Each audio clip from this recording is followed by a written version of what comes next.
En el año 1995 ya yo estaba listo, ya yo era miembro del equipo nacional para asistir a los Juegos Panamericanos de Mar del Plata. Y una semana antes se apareció un equipo médico internacional para hacer una prueba de doping.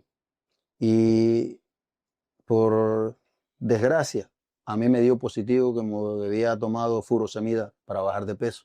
Cosas que yo no tenía que bajar de peso porque en ese instante yo estaba peleando de 60 kilogramos y lo que pesaba eran 58 kilogramos.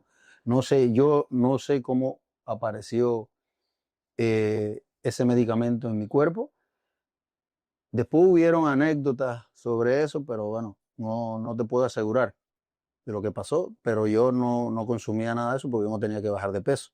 De ahí entonces me sancionaron por 3 años. No pude entrenar ni boxear más hasta el año 98. Cuando estabas logrando buenos resultados, En mis mejores momentos. en tus mejores momentos, ¿cómo fue ese golpe? Cuando dicen que te sancionan 3 años, cuando tú dices, ¿y ahora qué va a pasar con mi carrera? Bueno, le voy a decir algo que ese golpe fue duro para mí y para mi familia, para todo el mundo, más para aquí, para el pueblo guinero, que ahí es donde empezaron a surgir comentarios porque no sabían lo que era doping, decían que me había drogado, porque la gente del pueblo no sabía la palabra doping, lo que significaba.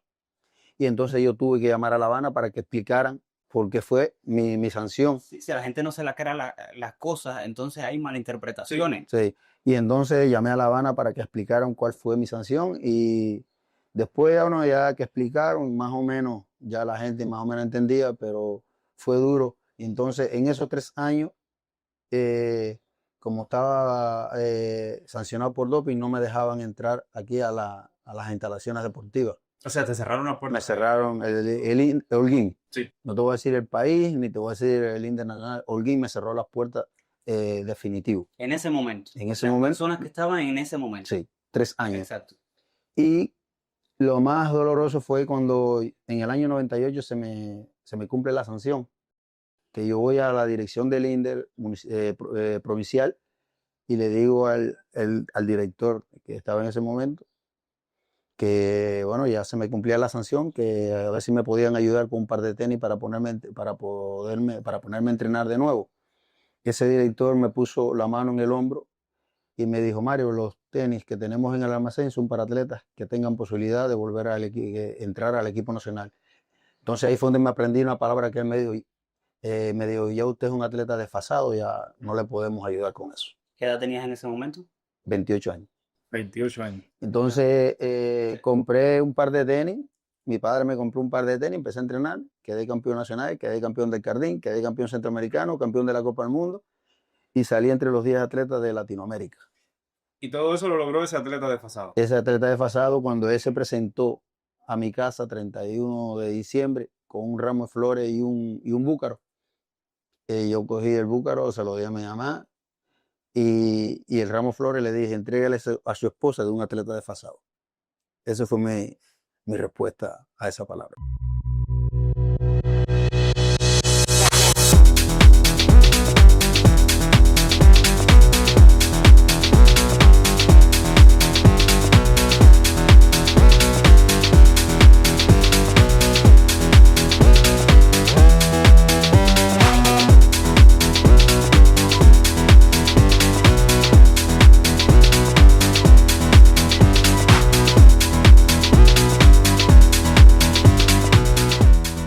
Fíjate, por aquí tenemos unos guantes, me decían que eran de unas 10 onzas y por supuesto tenemos un pomo de creatina y un pomo de proteína. Fíjate, Mario, te voy a hacer una pregunta. ¿Tú crees que estos suplementos se consideran como doping?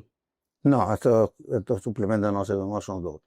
No, ¿eh? No. O sea, se pueden consumir Se para pueden consumir mejorar la capacidad física y demás, tener más energía, pero no influyen en una competencia o que te puedan ganar nada. No influyen. Perfecto. ¿Y qué te parecen los guantes? No, muy buenos. O sea, estaba mirando, son muy buenos, muy buenos. Cortesía de Jim Álvarez. Cortesía de Jim Además, Álvarez. los productos también. Jim Álvarez, Ujú. si los consumes desde Jim Álvarez, no vas a estar dopado, ¿eh? Así que no te pueden pensar que estás dopado porque estás consumiendo estos productos y quizás te pongas los guantes. No va a ser con Mario Quindelano, eso solo no va a ser con él. y a lo que estuvo haciendo Mario Quintelán en esos 3 años? Bueno, en esos 3 años me dediqué a seguir mi carrera, a estudiar y un amigo mío en ese instante me consiguió un trabajo en gastronomía y estuve trabajando en gastronomía y me iba bien, tranquilo, y ya no tenía ese deseo de volver a boxear. Aparte de que creo que no seré el único, pero bueno, creo que sí soy el primero, después de 3 años sancionado, lejos del deporte, volver al deporte y tener los resultados que tuve, que entonces fue mi mejor etapa en resultados deportivos. El resurgir del ave fénix, se puede decir. Así mismo. Mario, llegaste a los Juegos Panamericanos de Winnipeg en 1999. ¿Y qué pasó en ese entonces? ¿Te ofrecieron dinero, muchos dólares para que tú perdieras alguna pelea? No, eso no me sucedió en los Juegos Panamericanos, eso me sucedió en el Campeonato Mundial, En el Mundial, que fue después de los Panamericanos. después de los Juegos En el Panamericanos. mismo mes, ¿no? Sí. El arbitraje. Sí, el arbitraje estaba en contra Ujú. totalmente del boxeo cubano. Pero bueno, como ya le dije, yo siempre me caractericé por ser un boxeador súper técnico. Por eso es lo mismo que yo digo, dar y que no te den. Sí. Conmigo el arbitraje no podía porque en el año 99, cuando pasó el problema del Mundial de Houston, al único cubano que no pudieron los jueces quitarle la pelea fue a mí. Porque el presidente de la AIBA en ese momento dijo, Mario es un boxeador excepcional. No hay cómo se le pueda quitar una pelea, no se le pueda robar una pelea. Yo tenía esa duda porque uno pensó quizás podía haber un dinero de por medio, no solo de ese mal trabajo de los árbitros, así que ha sido muy importante que tú lo aclares aquí en la remontada.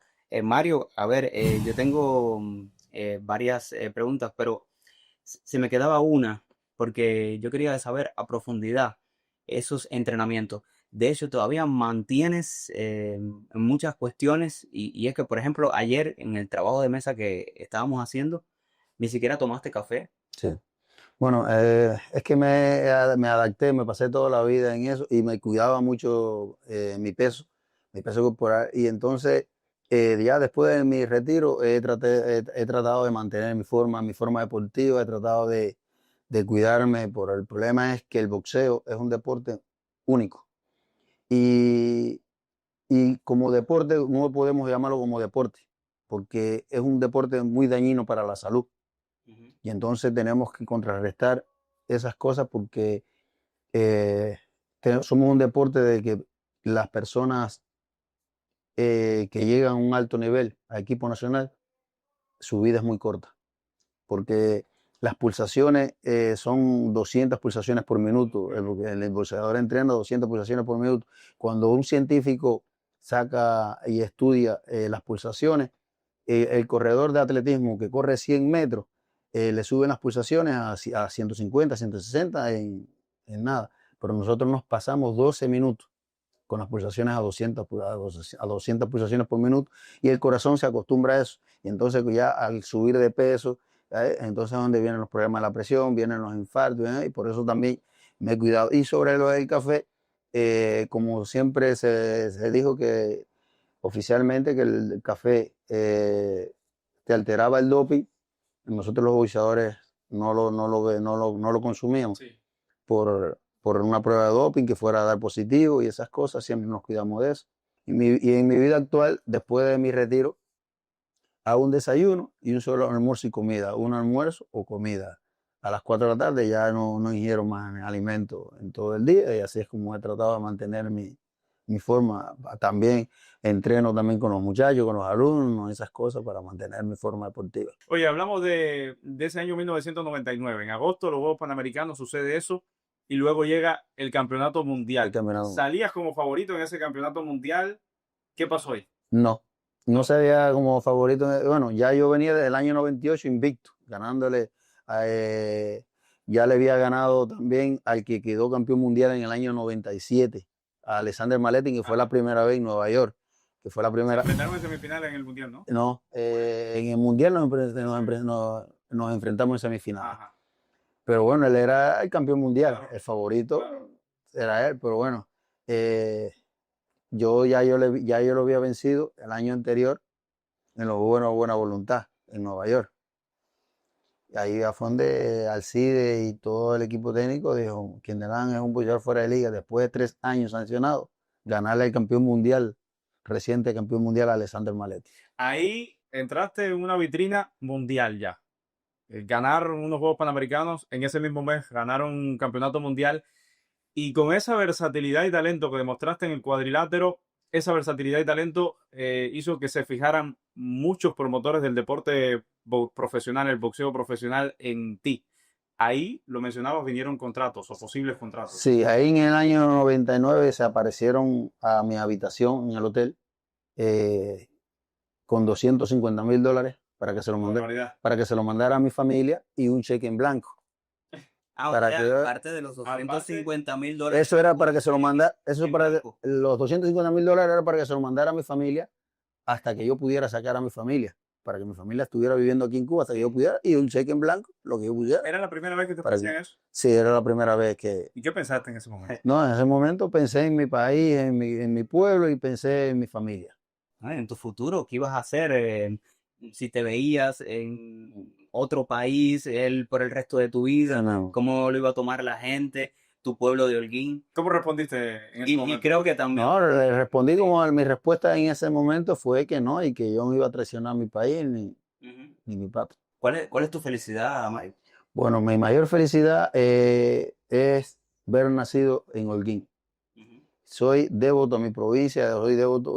Muchas personas me ofrecieron antes para viviendas para vivir en La Habana y dije que no, que yo nací en Holguín y aquí en Holguín